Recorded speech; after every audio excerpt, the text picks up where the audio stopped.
હવે એ હજી પાપા પગલી કરે, નવો નવો આવેલો ને એને 30 લક્ષણ યુક્ત સાધુની પરીક્ષા કરે. તેને સરવાળે આખા સંપ્રદાયમાં ક્યાંય 30 લક્ષણ યુક્ત સંત ન મળ્યા. સરવાળે એ ઘરે ગયો, લગ્ન કરી લીધા, અટાણે એને 2 છોકરા છે. એની પત્ની ને છોકરા એને 30 લક્ષણ યુક્ત મળ્યા.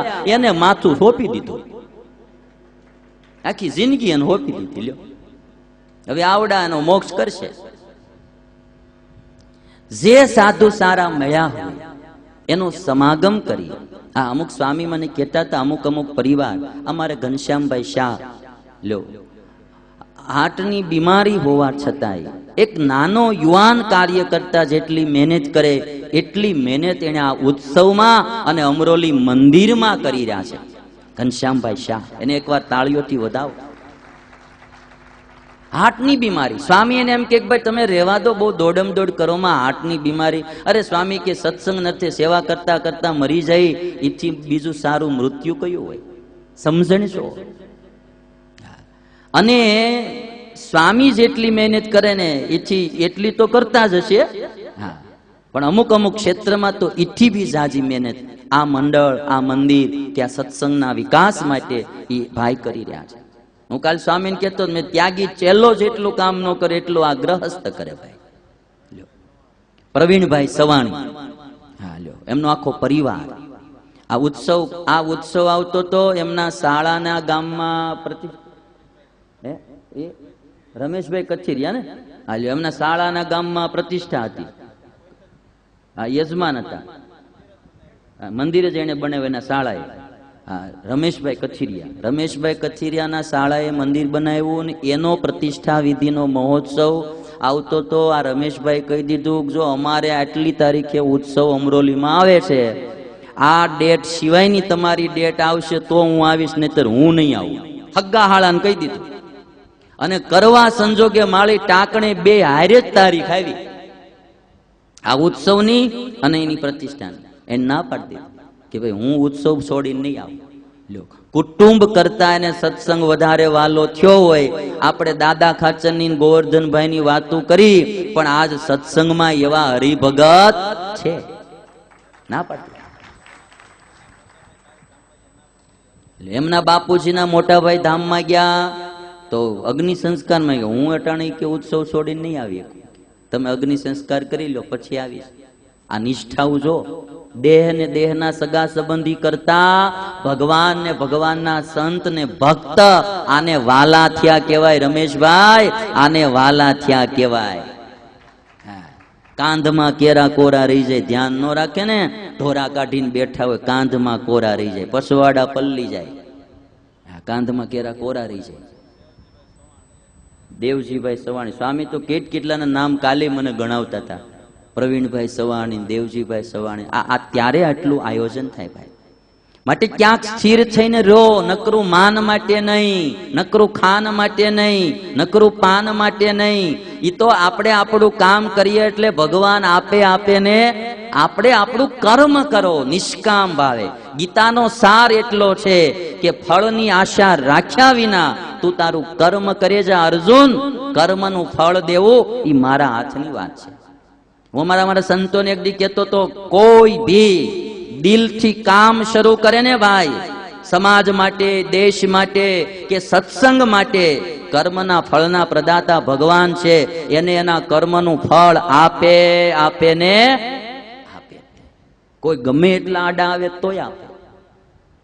મેં હમણાં બપોર પછીની અમારી સભામાં કીધું, હું કહેતો તો કે નરેન્દ્રભાઈ મોદીને વિધાનસભાની જે આપણી એસેમ્બલી હોય એની ગુજરાતની, એ એને કોઈ દી જોઈ નહોતી. એક બીજેપીના કાર્યકર્તા તરીકે, એક આરએસએસ ના સંઘના સભ્ય તરીકે એને જે કાંઈ એની ઓલી હોય ડ્યુટી એ બજાવ્યા કર્યા. અમારા સ્વામિનારાયણ મિશનમાં આપણે આવ્યા હતા, ખબર આરએસએસ વાળાનો એક ઓલી હતી સેમિનાર, એ આવ્યા હતા અને ત્યાંથી મુખ્યમંત્રી હતા. પણ આરએસએસ ના જે પ્રમુખો હોય એ ઊંચી સીટે બેહે, આ ભાઈ હેઠે બેહી જાય, કાર્યકર્તા તરીકે બેહી જાય. એમ ન જોવે કે હું દેશનો રાજ્યનો મુખ્યમંત્રી છું, એ કાર્યકર્તાની હારે હેઠા બેહી જાય. એને પોતાની જે કઈ કર્તવ્ય એ બજાવે ગયા. એને કોઈ દી ચીફ મિનિસ્ટરની એને સીટ જોઈ નહોતી મુખ્યમંત્રીની, કોઈ દી એક વાર પણ એના મેમ્બર ચૂંટાઈને પણ એમાં ગયેલા નહોતા. પેલા મુખ્યમંત્રી થયા અને પછી એને એસેમ્બલીમાં પ્રવેશ કર્યો. તો વિચાર તો કરો, વર્ષો થયા એમાં સભ્ય તરીકે આવતા હોય, એ માણા નો આવે. અને જેવું ચીફ મિનિસ્ટરમાં થયું એવું જ પ્રાઇમ મિનિસ્ટરમાં થયું. એને સંસદ સભા આજ દી સુધી જોઈ નહોતી અને એન્ટ્રી કરી તો સીધી વડાપ્રધાન તરીકે કરી. કર્મના ફળનો દેનારો ભગવાન છે, ગમે ત્યાંથી આપે ભાઈ. આજ દી સુધીમાં એક પહેલો નેતા એવો નીકળ્યો છે સંસદ સભાને મંદિર માની પગે લાગીને માલપા એન્ટ્રી કરે. ભાવના ક્યાં જાય, દિલ ક્યાં જાય, માણાનું નિષ્કામ કર્મ ક્યાં જાય? માટે હવે પોતાના કુટુંબમાં, સત્સંગમાં, સમાજમાં પોતે દિલથી કામ કરો. આળસુ રહી હાવ મરી જવું ભાઈ, એની કરતા તનતોડી મહેનત કરો. આપણે એમ કહેવાય પડ્યું પડ્યું કટાઈ જવા કરતા કામ કરીને ઘસાઈ જવું સારું. માટે આવો સારો યજ્ઞ થઈ રહ્યો છે. જ્યારે આમરોલીના આંગણે આવા સારા સંત મળ્યા છે તો અહીંના સત્સંગ સમાજને મારી વિનંતી, દિલથી આ મંડળ હારે જોડાય. જેમ ઘનશ્યામભાઈ, પ્રવીણભાઈ, જે બધા નામો લેવાના, એ બધાની જેમ આપણે પણ આ સંત મંડળ સાથે જોડાય, નિષ્ઠાથી કામ કરીએ. જે આપણાથી થાય એ તન મન ધનથી સત્સંગના ઉત્કર્ષ માટે, સમાજના ઉત્કર્ષ માટે. પૂજ્યપાદ હરિવલ્લભદાસજી સ્વામી ને એનું સંત મંડળ સત્સંગના, સમાજના ઉત્કર્ષ માટે કામ કરે છે. આ સાધુને આખા વરમાં ખર્ચો કેટલો? 2 જોડ આ ધોતિયા. અમારે આ 2 જોડ ધોતિયા લગભગ 1.5-2 વર હાલે ભાઈ. અને આ સંત મંડળનું હું મારા સાધુને કહેતો, તમે આ સંત મંડળ ભેગા રહ્યો, તમે લગભગ 5 દિન ઘરે વયા જાઓ. ખાવાનું જ ન પોહાય આવડાન અમારે તો. એટલું સાદું ભોજન, ખીચડી સિવાય બીજું કઈ ખાવું નહીં. અને એને એકદમ સાદું ભોજન કરનારા, સાદી રીતે રહેનારા આખું અમારા મુકુંદ ભગત, કૃપા સ્વામી. એક કે અમારા ધોડિયા 150-200 સાધુની શિબિર થાય, એમાં હરિવલ્લભ સ્વામીના મંડળના 3-4 સભ્યો છે, પણ એમાંથી ઝાઝાના નામ લેવાય. આ કૃપા સ્વામીના ગુણ ગવાય, મુકુંદ ભગતના ગુણ ગવાય, આખો ધોડિયો સાધુ સમાજ ગુણ ગાય કે આવા ભગત ને આવા સાધુ મળે નહીં. માટે આવું સારું સંત મંડળ અમરોલી વિસ્તારને પ્રાપ્ત થયું છે તો એની સાથે નિષ્ઠાથી જોડાઈને રહેવું. અને એક વાત બહુ તમને પાકી હું વારે વારે કહેતો આવું છું કે હિમાલય કદાચ આખો બરફનો ભરેલો હોય, પણ એ હિમાલય કઈ તમને ટાઢું કરીને દે નહીં. તમને તો ટાઢો, તમારો કોઠો ટાઢો તો ઈ જ કરે કે તમારા ફ્રીજમાં ભલે નાની એવી બરફની ગાંગડી હોય, પણ ઈ તમારો કોઠો ટાઢો. હિમાલયનો બરફ તમારા કામમાં ન આવે. એમ અમરોલી વિસ્તારના ભક્તોને અમરોલીનું જે સંત મંડળ ભલે નાનું મંડળ હોય, પણ એ તમારા સત્સંગ માટે કામમાં આવશે. માટે આ સંત મંડળને ખૂબ સાચવવું, એની સાથે જોડાઈને રહેવું. આવા કોઈ સમય ઉત્સવ થાય, આ સરસ મજાનું નૂતન મંદિર, એ જે રિંગ રોડ નીકળવાનો છે, એ રિંગ રોડના એરિયામાં જમીન લીધી છો ભાઈ, ક્યાંય ગમે ત્યાં નથી લીધી. હા, રિંગ રોડના એરિયામાં તરત તમારે રિંગ રોડ લાગુ પડે એવી જગ્યા સરસ મોકાની લીધી અને એમાં મન મૂકી અને બધાએ યોગદાન કરવું. કારણ કે સંતો તો આયોજન કરે, ધનનું કામ તો તમારું છે. સ્વામિનારાયણ ભગવાને શિક્ષાપત્રીમાં કીધું કે અમારા ગ્રહસ્થોએ સારા મંદિરો બંધાવવા, સારા યજ્ઞો કરાવવા, સારા ઉત્સવો કરાવવા એ ગ્રહસ્થના ધર્મમાં આવે. સંતો આયોજન કરે અને બધું જ કઈ સેવા છે તન ધનથી એ સંસારીઓ ગ્રહસ્થો કરે. માટે આવું સુંદર મજાનું મંદિર થવા જઈ રહ્યું છે અને સારું સંત મંડળ છે, પવિત્ર સંત મંડળ છે. તમારથી જાજુ કઈ થાય ન થાય, આ સંત મંડળ સાથે મરતા સુધી હેત રાખશો ને, અંતકાળ તમારો આવશે ત્યારે આ સંતો તમને ભગવાનને લઈને તેડવા આવશે. એવા પવિત્ર સાધુઓ છે. માટે જેટલું બને એટલું આપણાથી તન મન ધનથી આ મંડળની સેવા કરજો. કેટલું કઈ મારી વાણીને વિરામ આપું છું. બાકીના ચરિત્રો આવતીકાલે બપોર પછી 3:30 થી જે આપણી કથાનો પ્રારંભ થશે, એમાં હું તમને આગળના વન વિચરણની કથા આવતીકાલે 4 વાગે કથા શરૂ થશે એમાં સંભળાવીશ. અત્યારે આ સાથે મારી વાણીને વિરામ આપું છું. જય સ્વામિનારાયણ. હરે કૃષ્ણ મહારાજની જય. સર્વાવતારી પૂર્ણ પુરુષોત્તમ ભગવાન શ્રી સ્વામિનારાયણ. એકાદશ મહોત્સવના પ્રેરક આયોજક એવા પરમ પૂજ્ય સદગુરુવર્ય આપ સૌના રાહબર અમરોલી પંથકના સદગુરુવર્ય શ્રી હરિવલ્લભદાસજી સ્વામી, કથાના વક્તા અને લાખો મુમુક્ષુઓ, પામરો, બધા જીવાત્માઓના રાહબર, એમના જીવન પથદર્શક એવા સદગુરુવર્ય વિશ્વવલ્લભદાસજી સ્વામી, પરમ પૂજ્ય સદગુરુવર્ય હરિસેવાદાસજી સ્વામી, નિર્ગુણ સ્વામી, પૂજ્ય બાલ સ્વામી આદિ સર્વે સંતો, વહાલા સર્વ ભક્તો, જીવનમાં કંઈક પામવું છે એવી ભાવનાથી સભા મંડપમાં આવી અને કથા શ્રવણ કરતા એવા સર્વે શ્રોતાજનો, આજે એકાદશ મહોત્સવના માધ્યમ દ્વારા મને લાગે છે કે આપણે જે એકાદશ ઇન્દ્રિયો છે એને આપણે વશ કરી રહ્યા છીએ. આ કથા વાર્તા સાંભળવાના માધ્યમ દ્વારા આપણે ઇન્દ્રિયોને આપણે વશ કરવાની હોય છે. વ્રત ઉપવાસે કરીને,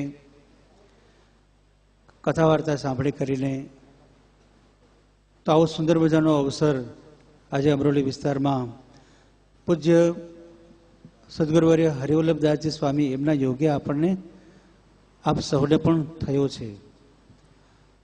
તો પૂજ્ય સ્વામીએ હમણાં જ કથામાં કહ્યું વ્યાસપીઠ ઉપરથી, એવી રીતે ભગવાન જ્યારે જ્યારે પણ આપણા ઉપર પ્રસન્ન હોય, રાજી હોય, તો એની સાબિતી શું? તો આપણને એવા એક સારા સંત આપે. તો એવા સંત તમને અત્યારે ભગવાને આપ્યા છે. બે મિત્રો જતા હતા, મારી વાતને એકદમ ટૂંકમાં હું બતાવીશ કારણ કે સમય પણ બહુ થઈ ગયો છે. બે મિત્રો જતા હતા, એક નાસ્તિક હતો ને એક આસ્તિક હતો. આટલા બધા હોર્ડિંગ્સ બધા લાગેલા હોય કથાઓના. તો નાસ્તિક મિત્ર હતો એ કે આટલા બધા કે આ હોર્ડિંગ્સના બધા બોર્ડની શું જરૂર છે, આ કથાઓની શું જરૂર છે, પારાયણોની શું જરૂર છે, આમ તો ખોટા ખર્ચા કરે છે આ બધા. એ પેલો ધાર્મિક આસ્તિક મિત્ર હતો, એનાથી સહન ન થયું કે આને હારાને કંઈ ખબર નથી અને અમથું બોલબોલ કરે છે. પછી આગળ ગયા એટલે એને પ્રેક્ટિકલ કે મારે સમજાવવું પડશે. પછી પેલા સાબુઓની જાહેરાત ને બધું બહુ હતું. તો આ મિત્રએ કહ્યું કે આ બધા સાબુઓની આ બધાની જાહેરાત આને શું કરવાની જરૂર છે? કે આ જો તો ખરા માણસો કેટલા બધા મેલા ગેલા છોકરાઓ બધા રખડે છે, આ ખોટા ખર્ચા કરે છે. તો પેલો નાસ્તિક મિત્ર બોલ્યો, પણ એમાં કે સાબુની કંપનીવાળાનો શું દોષ? એ બધા મેલા ગેલા છોકરાઓ ને માણસો, મજૂરીઓ બધા એને એ સાબુનો ઉપયોગ કરવો જોઈએ ને. કે સાબુ શરીર ઉપર લગાવે તો સાફ થાય, ચોખ્ખા થાય, પવિત્ર થાય. એટલે પેલો મિત્ર એનું કાન પકડો. હું તને એ જ કહેવા માંગુ છું કે આટલા બધા જે કથાના બોર્ડ લાગે છે, હોર્ડિંગ્સ લાગતા હોય છે, જાહેરાતો થતી હોય છે ટીવીના માધ્યમ દ્વારા યા તો બોર્ડના માધ્યમ દ્વારા, તો એ કથાઓમાં જઈ બેસી જીવન ઉપદેશ ગ્રહણ કરીને, ભગવાનના ચરિત્રો યાદ કરીને આપણું જીવન શુદ્ધ, આચરણ શુદ્ધ કરવાનો એ બધા વક્તાઓનો આશય હોય છે. કથા મંડપમાં જઈ અને જે પોતાનું જીવન સુધારે નહીં, તો એમાં એ બધાનો શું વાંક? જેમાં સાબુ કંપનીવાળા જાહેરાત કરે છે, એમ ભગવાનની કથાની સુંદર મજાની આ બધી જાહેરાતો છે. જીવન પરિવર્તન કરવા માટેના આ બધા માધ્યમો છે. જો એ લોકો એમાં જઈને જીવન પરિવર્તન ન કરે, પહેલાં તો કથા સાંભળવા આવે તો કંઈક સાંભળવા મળે અને પછી જીવન પરિવર્તનની વાત આવે. આવું સુંદર મજાનું આયોજન કર્યું સ્વામીએ, ખૂબ જ દયા કરીને. આ બધું કંઈ એમને એમ થતું નથી. પરિશ્રમ કરવાવાળા કરતા હોય છે. આર્થિક જે ભાવથી જે આર્થિક યોગદાન આપવાવાળાઓ ભક્તો પણ એ કરતા હોય છે. આપણે તો માત્ર આવીને બેસવાનું હોય છે, કથા વાર્તા સાંભળવાની હોય છે, હાજરી આપવાની હોય છે. તો આવી રીતે સુંદર મજાનો આવો લાભ લઈ અને પૂજ્ય સ્વામી એને પેલા ગોવર્ધનની વાત કરી હતી ને, ગોવર્ધન પર્વત, એવી રીતે ટેકો દઈ અને એમાં આપણું જાતને આપણે કૃતાર્થ કરીએ. એટલું જ આ ઉત્સવ સમયા કથા વાર્તાનો હાર્દ રહેલો છે. ભગવાનને અને ભગવાનના સંત એવા જે પૂજ્ય સ્વામી આપને મળ્યા છે એમને રાજી કરી અને જીવન ધન્ય બનાવજો. એટલી જ વાત કહીને વિરમું છું. સહજાનંદ સ્વામી મહારાજ બોલો. સ્વામિનારાયણ ભગવાનની જય. સર્વાવતારી ઈષ્ટદેવ ભગવાન શ્રી હરિ આ સરસ મજાના મહોત્સવના આયોજક પરમ પૂજ્ય સદગુરુ શ્રી હરિવલ્લભદાસજી સ્વામી, વક્તા મહોદય શ્રી મુંબઈથી વસઈથી પધારેલ પરમ પૂજ્ય હરિસેવાદાસજી સ્વામી, અમારે ત્યાગ સ્વામી વડતાલથી પધાર્યા, ધાંગધ્રાથી અમારે ભજન સ્વામીએ સરસ મજાના ભજન સંભળાવે, વગેરે વગેરે દરેક સંતો અને બધા શ્રીજીના લાડીલા પ્રેમી ભક્તો. અમારે ગોહિલ સાહેબ હોતોનો ઉપસ્થિત છે, પીએસઆઈ છે એટલે એને યાદ નથી કરતો, પણ બહુ પ્રામાણિક વ્યક્તિ છે અને સંતો સાથે ખૂબ આત્મીયતાવાળા છે. નકર પોલીસમાં સર્વિસ કરતા હોય અને ભજન ભક્તિ ને આત્મીયતા સંતો સાથે બહુ ઓછી હોય, પણ અમારે પીએસઆઈ ગોહિલ સાહેબ એ બહુ ભગવદી છે. તો દરેક હરિભક્તો, અમારે બીજી કાંઈ વાત તો કરવી નથી, કારણ કે વક્તા મહોદય શ્રી વિશ્વલ્લભદાસજી સ્વામીએ બહુ સુંદર વાતો કરી છે.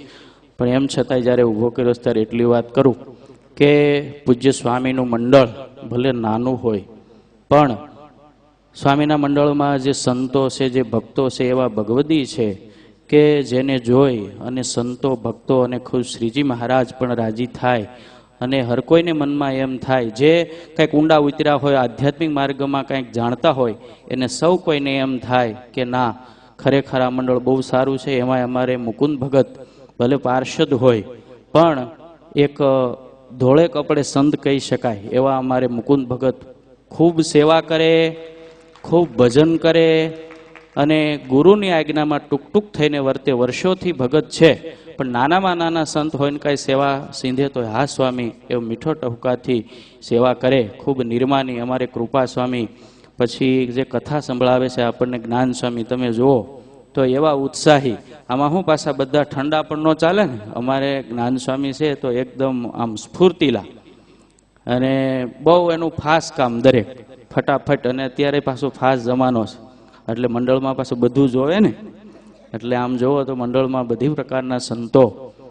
અને એક વાત એ કરી દઉં, તમે બધા ઘરના છો એટલે કે પૂજ્ય સ્વામીનું જીવન તમે જુઓ તો હરેકના જીવનમાં ઉતાર ચડાવ આવતા હોય છે. અમારે સંતોને પણ આવે અને તમારે હરિભક્તોને પણ આવે. અને હરિવલ્લભદાસજી સ્વામીના જીવનમાં આપણે જોઈએ તો સ્વામીએ ઘણા ઉતાર ચડાવ જોયા, કારણ કે વર્ષોથી સત્સંગમાં છે એટલે બધા પ્રસંગો ખૂબ પડ્યા હોય. પણ પૂજ્ય સ્વામીનું આપણે જીવન જોઈએ તો દરેક સ્થિતિમાં એમનો જે રણકો, એમની જે સમજણ, સુખ હોય દુઃખ હોય પણ જે કહેવાય ને કે સુખ દુઃખ મેં સમતા સાધ રહે, કુછ ખોપ નહીં જાગીરી મેં, એ ખરેખર જે સંતનું લક્ષણ બતાવ્યું છે એ લક્ષણ અમારે હરિવલ્લભદાસજી સ્વામીમાં પૂરેપૂરું ઘટે. કારણ કે હરેક સ્થિતિમાં પૂજ્ય સ્વામીનો રણકો એવો ને એવો જ હોય. એટલે સાધુ ગુણો પેથ જ્યારે આપણને આવું સંત મંડળ મળ્યું છે વાલા ભક્તો, ત્યારે આપણે મન કર્મ વચને એની અનુવૃત્તિમાં રહી અને ભગવાન ભજીએ તો સેજે સેજે આપણે પુરુષોત્તમ નારાયણને પામી શકીએ. એટલું કહીને વિરમું છું.